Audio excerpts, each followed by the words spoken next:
Halo teman-teman, pernah nggak sih kalian dengar istilah laporan keuangan, tapi masih bingung sebenarnya itu apa?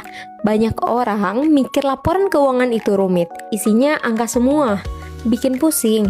Padahal, laporan keuangan itu penting banget, terutama buat melihat kondisi sebuah usaha atau bisnis. Lewat laporan keuangan, kita bisa tahu berapa pemasukan, pengeluaran, keuntungan, sampai kondisi keuangan suatu perusahaan.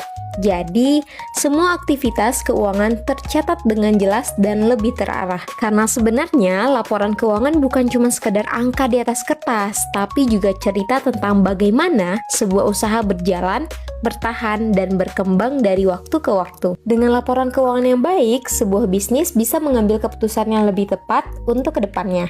Nah, sekarang, udah mulai kebayang gak sih kenapa laporan keuangan itu penting? So, jangan lupa untuk komen kenapa laporan keuangan itu penting.